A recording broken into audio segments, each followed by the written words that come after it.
Praveen Kumar sir అంటే ఒక brand, బహుజనవాది, ఇవన్నీ చెప్తుంటారు కదా, మీరు డిఫరెంట్గా చెప్తున్నారు కొత్తగా. వాస్తవాలు చెప్తున్నా, డిఫరెంట్గా ఎందుకు చెప్తున్నా? ఈ అబద్ధాలని నిరూపిస్తే మీరు దేనికంటే దానికి నేను సిద్ధం. మీరు చట్టపరంగా చర్య తీసుకుంటారా, ఇంకా వేరే తీరుగా తీసుకుంటారా, దానికి నేను సిద్ధం అని చెప్తున్నా కదా.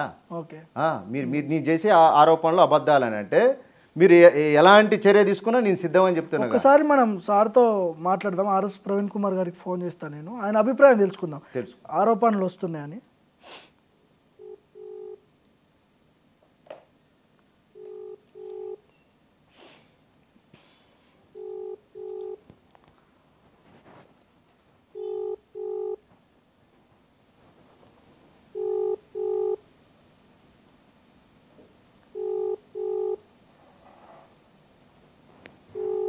ఎత్తకపోవచ్చు మేబీ, ఎందుకంటే ఇదంతా కాంట్రవర్సీ అవుతుంది కదా.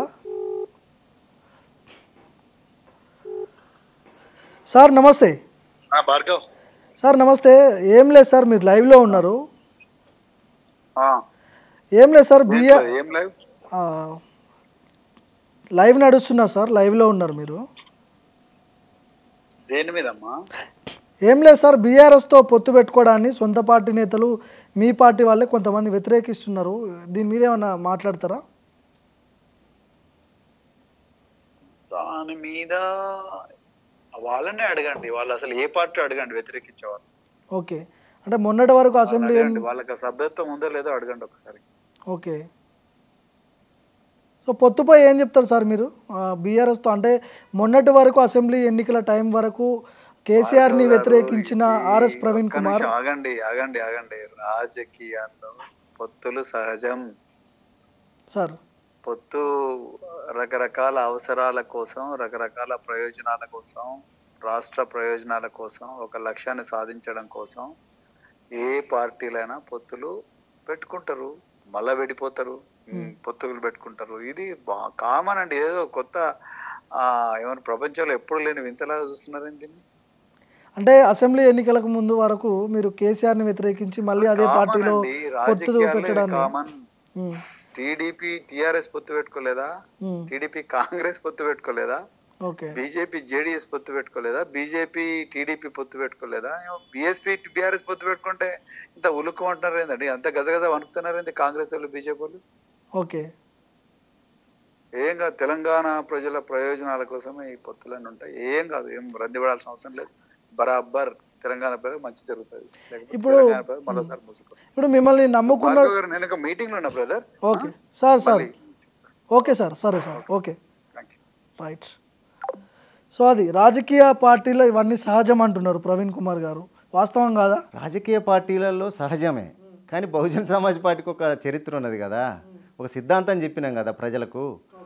మనం గెలిచినా గెలవకపోయినా సోషల్ ఇంజనీరింగ్ జరగాలనేది చెప్పినాం కదా. మనం గెలిచినా గెలవకపోయినా సోషల్ ఇంజనీరింగ్ జరగాలనేదే బాంసెప్ కూడా చెప్తుంది. పార్టీకి అనుబంధంగా ఉన్న బాంసెప్ కూడా అదే చెప్తుంది కదా. అది చెప్తూనే మనం పోయినాం కదా ఎలక్షన్లకు. గెలుస్తామా గెలవం అన్నది కాదు, సోషల్ ఇంజనీరింగ్ జరగాలి, ఈ దొరలకు వ్యతిరేకంగా, ఆధిపత్య కులాలకు వ్యతిరేకంగా అని చెప్పినాం. ఇప్పుడు టీఆర్ఎస్ టీడీపీ పొత్తు పెట్టుకోవటం, వాళ్ళు మొదటి నుంచి పక్తు పార్టీలు, వాళ్ళు రాజకీయంగా రాజకీయ పార్టీలు అవి. కానీ మనది అది కాదు కదా, సిద్ధాంతం చెప్పుకొని వచ్చినాం కదా మనం కూడా పక్తు పార్టీ అని అంటే మిమ్మల్ని ఇంత విమర్శ ఎవరు చేయకపోవు కదా. మీరు అసెంబ్లీ ఎన్నికల ముందు ఏం చెప్పారు? మాది సిద్ధాంతపరమైన పార్టీ, బహుజనుల కోసమే పుట్టిన పార్టీ, బహుజనుల కోసమే బతుకుతున్న పార్టీ, మా ఆశ శ్వాస చివరి వరకు కూడా బహుజనుల కోసమే అని చెప్పారు కదా. మీరు చేయటం మాకు కొంచెం విస్మయానికి గురి చేస్తుంది అనేది ఈ బాధ అంతా కూడా. ఇప్పుడు కాంగ్రెస్ చేయడం, టీఆర్ఎస్ చేయడం, బీజేపీ చేయడం, టీడీపీ చేయడం, ఇంకా వేరే పార్టీలు చేయడం అది వేరు.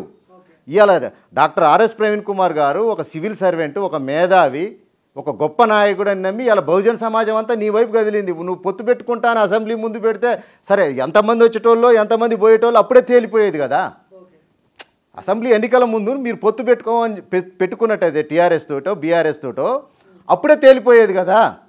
ఇప్పుడు మీరు పొత్తు పెట్టుకోవటంలో అంటే మీ టికెట్ కోసమే పొత్తు పెట్టుకున్నట్టు కనపడలేదా? అంటే స్వార్థమే కనపడుతుంది, కానీ ఇక్కడ బహుజన ప్రయోజనం ఎక్కడ కనపడుతుంది అనేది మా ఆరోపణ.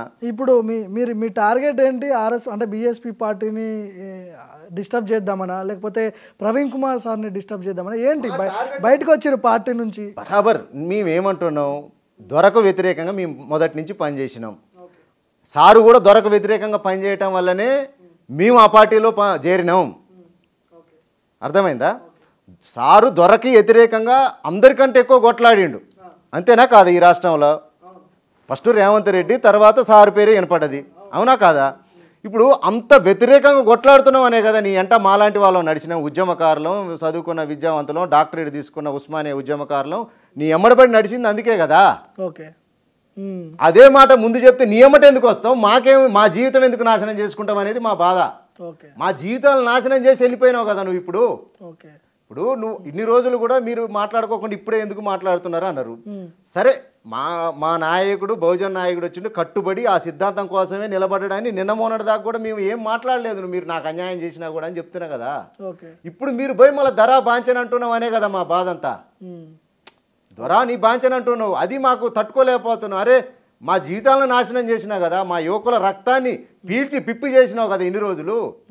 మేమైతే దాని మీకు ఖచ్చితంగా మీరు బీఆర్ఎస్కి వ్యతిరేకంగా, దొరల కుటుంబానికి వ్యతిరేకంగా, కల్వకుంట్ల కుటుంబానికి వ్యతిరేకంగా కొట్లాడే ఒక యుద్ధ సైనికుల్లాగా, యుద్ధ వీరుల్లాగా కనపడ్డామని నీ అంట వచ్చినా మేము కూడా యుద్ధం చేద్దామని. ఇప్పుడు మీరు పార్టీలో ఉన్నారా? రాజీనామా చేసి? నేను అసెంబ్లీ ఎన్నికల ముందే రాజీనామా చేసిన. 10వ తారీఖు నామినేషన్ లాస్ట్ డేటు, 8వ తారీఖు నైటే నేను 8వ తారీఖు సాయంత్రం వరకు నా రాజీనామా లెటర్ పంపించేసిన. రామ్జీ గౌతమ్ గారికి పంపించిన, ఆర్ఎస్ ప్రవీణ్ కుమార్ గారికి పంపించిన, మందా ప్రభాకర్ గారికి పంపించాను. నేను రాజీనామా అప్పుడే చేసేసిన. నాకు టికెట్ రాని పక్షంలో ఎమ్మటే చేసేసిన.